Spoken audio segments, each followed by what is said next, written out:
الحمد لله وكفى وسلام على عباده الذين اصطفى أما بعد فأعوذ بالله من الشيطان الرجيم بسم الله الرحمن الرحيم والذين أوتوا العلم درجات الله بما تعملون خبير وقال رسول الله صلى الله عليه وسلم فضل العالم على العابد كفضلي على أدناكم صدق الله مولانا العظيم আলহামদুলিল্লাহ। রব্বুল আলামিন পবিত্র কোরআনের মধ্যে বলেছেন, ওয়াল্লাযীনা উতুল ইলমা দারাজাত আল্লাহু বিমা তা'মালুনা খবীর। যাদেরকে আমি ইলম দিয়েছি, ইলম দান করেছি, তাদের মর্যাদা আমি অনেক বাড়িয়ে দিয়েছি। রব্বুল আলামিন বলেছেন যে যাদেরকে আমি ইলম দিয়েছি তাদের মর্যাদা আমি অনেক বাড়িয়ে দিয়েছি, দুনিয়ার মধ্যে বাড়াইছি এবং আখিরাত পরকালের জগতের মধ্যে বাড়িয়ে দিয়েছি। রাসূল আকরাম সাল্লাল্লাহু আলাইহি ওয়াসাল্লাম হাদিসের মধ্যে বলেন, ফাদলুল আলিমি আলাল আবিদি কা ফাদলি আলা আদনাকুম। তোমাদের মধ্যে সর্বোত্তম ওই ব্যক্তি যে ইলমে দ্বীন শিক্ষা করে এবং মানুষদেরকে শিক্ষা দেয়। রাসূল হাদিসের মধ্যে আরও বলেন, ইন্নাল উলামা ওয়ারাসাতুল আম্বিয়া। আলেমগণই নবীগণের ওয়ারিস। তো যারা ইলম শিখে, যারা শিখায়, তারা রব্বুল আলামিনের কাছে অনেক দাম, রাসূলের কাছে অনেক দাম। ইলম যারা শিখে, তলেবে ইলম, ইলম তলব করেনেওয়ালা, ইলম যারা শিক্ষা গ্রহণ করে তাদেরকে তলেবে ইলম বলা হয়। তো তলেব ইলমদের কত দাম, কিতাবের মধ্যে একটা ওয়াকিয়া এসেছে যে আলেমদের মর্যাদা অনেক, তলেব ইলমদের মর্যাদা অনেক বেশি। কিতাবের মধ্যে পাওয়া যায়, আল্লামা কারি তৈয়ব সাহেব রহমতুল্লাহ আলাইহি ওনার কিতাবের মধ্যে লেখেন যে ইরাকের প্রেসিডেন্ট যখন বাদশা হারুনুর রশিদ ছিলেন, ওনার একটা পার্ক ছিল, বড় একটা পার্ক ছিল। তো পাশে ছিল আব্দুল ইবনে মুবারক রহমতুল্লাহ আলাইহির মাদ্রাসা। ওখানের অনেক ছাত্র ছিল। তো বিকালবেলা মাদ্রাসার ছাত্ররা ওই পার্কে আইসা এরকমভাবে খেলাধুলা করত। তো একবার কিছু ছাত্র বাদশার পার্কে ঢুকে ঘোরাঘুরি করতেছে। তো বাদশার বিবি বলল যে, দেখছো ছাত্রদের কত সাহস, তারা আমাদের পার্কে এসে ঘোরাঘুরি করতেছে, আমাদের পার্কে এসে খেলাধুলা করতেছে। তো বাদশাহ হারুনুর রশিদ বলতেছে, তাদের খেলাধুলা করতে দাও, তারা খেলাধুলা করুক, কোনো সমস্যা নেই। তো ওনার বিবি অনেক বকাঝকা করা শুরু করলো। তো বাদশাহ হারুনুর রশিদ বলতেছে, আমি তো ওদেরকে এই জন্য সুযোগ করে দিয়েছি, আমার পার্ক ওদের জন্য এই জন্য উন্মুক্ত করে দিয়েছি, তারা এখানে খেলবে, তাদের মন খুশি থাকবে। আমি যে তাদেরকে সুযোগ করে দিলাম, এই কারণে আল্লাহ তাআলা হয়তো আমাকে হাসরের ময়দানে এই তলেব ইলমদের উসিলে আমাকে মাফ করে দিতে পারে। তো বাদশাহ হারুনুর রশিদের বিবি যখন এই কথাটা শুনলো, উনি বলতেছেন, স্বামী, আমি তো এতক্ষণ এই কথাটা তো চিন্তা করি না, আপনি যে কথার উপর চিন্তা করে বসে আছেন যে হাসরের ময়দানে আল্লাহ তাআলা এদের উসিলে আমাদেরকে মাফ করে দিবেন। এজন্য আল্লাহ তাআলা বলেন, তলেব ইলমদের দাম আমার কাছে অনেক বেশি। তাদেরকে যারা দুনিয়ার মধ্যে সম্মান করবে, ইজ্জত করবে, ওদেরও দাম আমার কাছে অনেক বেশি। কিতাবের মধ্যে পাওয়া যায় যে আলেমদের সাথে যারা সম্পর্কে রাখবে, কোনো কাজেই সমস্যা হইবে না তাদের। যেরকম এক বাদশা তার রাজ্য চালাইতেছে, রাজ্যের মধ্যেই উনি অনেক তৃপ্তি পাচ্ছি, রাজ্য চালাইতে গিয়ে কোনো পেরেশানি চিন্তা ওনার আসে না। তো বাদশা একদিন তার মন্ত্রীকে বলল, সব লোক কি আমার মতো কি পেরেশানিতে নাই কি নাকি চিন্তা? আমি যে আমার রাজ দরবার চালাইতেছি, কোনো চিন্তা পেরেশানি আমার কাছে লাগে না, সব মানুষ কি চিন্তামুক্ত আছে নাকি? বাদশা যখন এই কথাটা বলল, মন্ত্রী বলতেছেন, বাদশা, আপনার রাজ দরবার তো সুন্দরভাবে চালাইতেছে, সুন্দরভাবে চলতেছে, আলেম ওলামা তো মানুষদেরকে সুন্দরভাবে ওয়াজ নসিহতের মাধ্যমে, কোরআনের মাধ্যমে মানুষদেরকে হক কোনটা বাতিল ফেরকা এগুলো বুঝাইতেছি। তো বাদশা যখন এই কথাটা শুনলো, বাদশা খুশি হলো এবং আলেমদেরকে ডাক দিল, দিয়ে বলতেছেন, যখন আপনাদের কোনো পরামর্শের প্রয়োজন হবে আমাকে পরামর্শ দিবেন। উনি আলেমদের সাথে এভাবে দেশ চালাইতেছেন, ওনার রাজ দরবার চালাইতেছে। তো একদিন শয়তান ওনাকে এসে বলতেছেন, আপনি কি মানুষ না ফেরেশতা? উনি বলতেছে, আমি হলো আদম, আমি তো মানুষ। বলতেছে, না, আপনি যদি মানুষ হইতেন তাহলে তো আপনি অনেক আগেই দুনিয়া থেকে চলে যাইতেন, মৃত্যুবরণ করতেন। এখন তো আপনি ৬০০ বছর ধরেই এই রাজ দরবার চালাইতেছেন, আপনি তো মানুষ না, আপনি ফেরেশতা। তখন ওনার মধ্যে একটা অহংকার ঢুকলো, অহংকার আসলো যে আমি তো হয়তো সত্যিকার মনে ফেরেশতা। যদি আমি মানুষ হইতাম তাহলে তো অনেক আগেই মৃত্যুবরণ করতাম। শয়তান যখন ওনাকে একটা কুমন্ত্রণা দিল, আল্লাহ তাআলা ওনাকে বলতেছেন, তুমি সতর্ক হয়ে যাও, না হলে তোমাকে আমি ধ্বংস করে দিব। উনি যখন সতর্ক হয় না, আল্লাহ তাআলা বাদশাহ বখতে নসরকে দিয়ে তাহার উপর অনেক নির্যাতন করা শুরু করে দিল এবং ওনার রাজ দরবার থেকে ৭০টা নৌকা ভর্তি স্বর্ণ আল্লাহ তাআলা বখতে নসরের মাধ্যমে উঠিয়ে নিয়ে গেল এবং বখতে নসর তাকে অনেক শাস্তি দিয়ে মেরে ফেলল। তো এটাই বোঝা যায় যে কোনো ব্যক্তি যখন আলেমকে সম্মান করবে, ইজ্জত করবে, আল্লাহ তাআলা দুনিয়ার মধ্যে তার সমস্ত বালা মুসিবতকে দূর করে দিবেন। আর যে ব্যক্তি দুনিয়া থাকা অবস্থায় আলেমের সম্মান করবে না, ইজ্জত করবে না, আল্লাহ তাআলা তাহাকে দুনিয়ার মধ্যে আযাব দিয়ে ধ্বংস করে দিবেন। তলেব ইলমের দাম আল্লাহ তাআলার কাছে অনেক বেশি, অনেক। আল্লাহ বলেন যে আমি ওনার সম্মান অনেক বাড়িয়ে দিই। বাগদাদের মধ্যে একটা মাদ্রাসা ছিল। মাদ্রাসার এক ছাত্রের ঘটনা।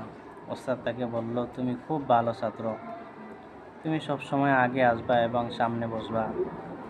তো একদিন ছাত্র অনেক লেট করে আসলো ক্লাসে। হুজুর তাকে বলল, তোমার এত দেরি কেন?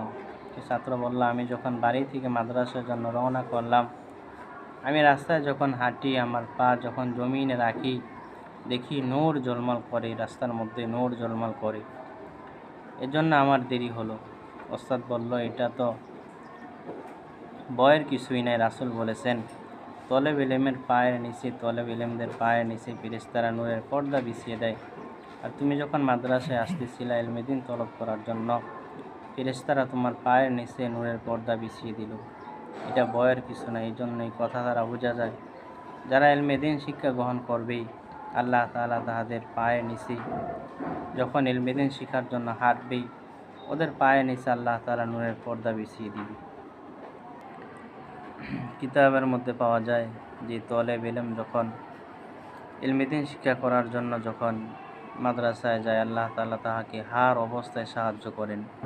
সমস্ত বিপদ থেকে, আপদ থেকে আল্লাহ তাআলা সাহায্য করেন। কিতাবের মধ্যে আসছে যে দিল্লির এক তলেব ইলম, উনি দিল্লিতে এক মাদ্রাসায় পড়তেন। সে একদিন মাদ্রাসায় যাওয়ার জন্য রওনা করলো, কিন্তু এরকম সময় এক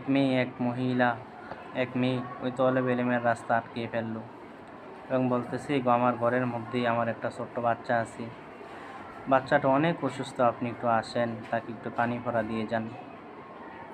তখনই তলেব ইলম মনে করেছে সত্যি কথা। উনি ওনার ঘরের মধ্যে গেলেন। গিয়ে মহিলা যখন ঘরের মধ্যে প্রবেশ করলো, তখন দরজাটা লক করে ফেললো। তখন ওই মহিলা ওই তলেব ইলমকে অনেক খারাপ প্রস্তাব দেওয়া শুরু করলো। তখন তলেব ইলম বলতেছে, দেখো, আল্লাহ তাআলাকে ভয় করো। মহিলা যখন মানতেছিল না, উনি বাথরুমের মধ্যে গিয়ে ময়লাগুলো ওনার শরীরের মধ্যে মাখলেন এবং মহিলার সামনে আসার পরে মহিলাই তলেব ইলমকে অনেক বকাঝকা শুরু করলো এবং অনেক খারাপ ধারণা করা শুরু করলো। তলেব ইলম যখন মহিলার বাড়ি থেকে ওনার বাড়িতে গেল, গিয়ে সুন্দরভাবে ঘরে গিয়ে ওনার শরীরকে পরিষ্কার করে উনি যখন মাদ্রাসায় গেলেন, মাদ্রাসায় যাইতে যাইতে ক্লাস অনেক দেরি হয়ে গেল।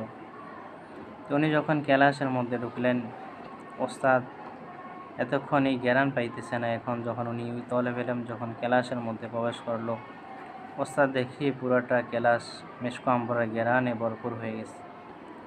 তখন ওস্তাদ ওই তলেব ইলমকে বলতেছেন, কি আসছো, এখন একটু দাঁড়াও।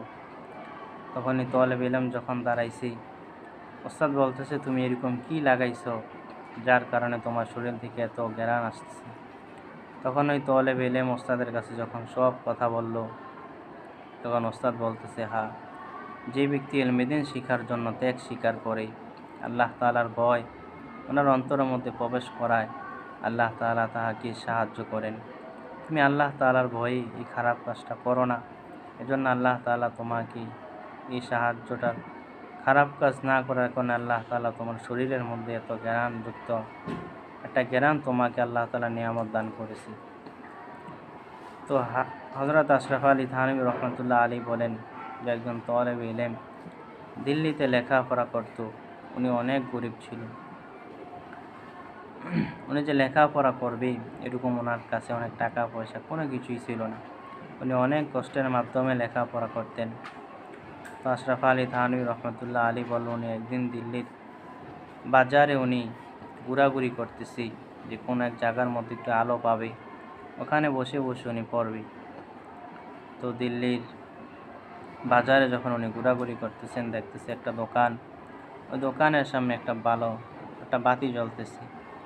ওই তলেবে ইলম ওই দোকানের মালিকের কাছে গিয়ে বলতেছেন, ভাই আপনি তো আপনার দোকান পাহারাদারি করার জন্য একজন দারোয়ান রাখতেন, আমি আজকের থেকে আপনার দোকান পাহারাদারি করবো, এর বিনিময়ে এই বাতির নিচে বসে বসে আমি একটু কিতাব মোতালা করব।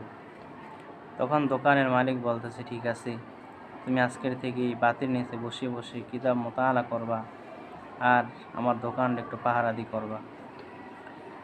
একদিন এই দোকানের সামনে দিয়ে দিল্লির বাদশাহ সফর করতেছি। সফর করা শেষ হয়ে যাওয়ার পরে এক লোক ওই তলেব ইলমকে এসে বলতেছেন, হে যুবক, এখান দিয়ে কি দিল্লির বাদশাহ সফর করছে? ওই যুবক বলতেছে, এটা তো আমি দেখি না, বলতে পারবো না। তখন ওই ব্যক্তি বলতেছে, তোমার সামনে দিয়েই তো উনি মনে হয় গেছে, তুমি কীভাবে বললা তুমি বুঝতে পারবা না? তখন ওই ব্যক্তি বলতেছে, তাহলে তো এই যুবক এরকমভাবে কিতাব মোতালা করছে, কিতাব পড়ছে, ওনার সামনে দিয়ে একজন বাদশা চলে গেছে, একটা লোক চলে গেছে, উনি নিজে বলতে পারবে না যে ওনার সামনে দিয়ে কী গেছে বা কে গেছে, উনি এটা বলতে পারবে না। তাহলে ওনারা পড়ালেখা করছে এরকমভাবে, এরকম মোতালায় লিপ্ত ছিল, পড়ালেখা এরকমভাবে করছে যে ওদের সামনে দিয়ে একটা লোক গেছে, দিল্লির একজন বাদশা গেছে, ঢোল এরকমভাবে তবকা বাজিয়ে গেছে, ওরা টেরও পায় না, ওরা কীরকমভাবে পড়ালেখা করছে, মোতালা করছে। ছোট্ট একটা কথা বলে আমি আমার কথা শেষ করে দিতেছি। একবার ভারতবর্ষের মধ্যে হিন্দু আর মুসলমান ঝগড়া লাগলো। এরকম সময় এক মুসলিম মেয়ে রাস্তায় হাঁটতেছি, দেখে রাস্তায় ঝগড়া। এই অবস্থা দেখে ওই মেয়েটা একটা মসজিদের মধ্যে প্রবেশ করলো এবং মসজিদের মধ্যে প্রবেশ করে দেখে একটা তলেবে ইলম কিতাব মোতালা করতেছে। তো হিন্দু মহিলাটা ওই তলেবে ইলমকে বলতেছেন, ভাই আপনি যদি আমাকে অনুমতি দেন তাহলে আজকের রাতটা একটু মসজিদের মধ্যে থাকি, বাইরে তো অনেক ঝগড়া চলতেছে মুসলমান আর হিন্দু ধর্মের মধ্যে। তখন এই তলেবে ইলম বলতেছে, ঠিক আছে, আপনি যেহেতু বিপদে পড়ছেন, আপনি মসজিদের এক পাশে থাকেন, আমি মসজিদের আরেক পাশে থাকি। তলেবে ইলম বলতেছে, ঠিক আছে, আপনি তাহলে শুয়ে পড়েন। তো মেয়েটা দেখতেছে যে তলেবে ইলম একটা মোমবাতি নিয়ে কিতাব মোতালা করতেছে আর মাঝে মাঝে হাতটা মোমবাতির মধ্যে দিয়ে দিতেছে। সকাল হওয়ার পরে ওই মেয়েটা ওই তলেবে ইলমকে বলতেছেন, আমি চলে যাচ্ছি, আমার জন্য দোয়া করবেন, তবে যাওয়ার আগে আপনার কাছে একটা প্রশ্ন, আপনি যে রাত্রে যখন কিতাব মোতালা করেছিলেন, আপনাকে আমি মাঝে মাঝে দেখছি মোমবাতির মধ্যে আপনার হাতটা আপনি ঢুকিয়ে দিয়েছেন, এর কারণ কি? তখন ওই তলেবে ইলম ওই যুবক বলতেছে, আমি যখন কিতাব মোতালা করতেছিলাম, শয়তান আমাকে অনেক ওয়াসওয়াসা দিয়েছে, অনেক খারাপ মন্ত্রণা দিয়েছে, এর জন্য আমি যেন খারাপ কাজে দাবিত না হই, এই জন্য আমি আগুনের মধ্যে হাত দিয়ে দিয়েছি।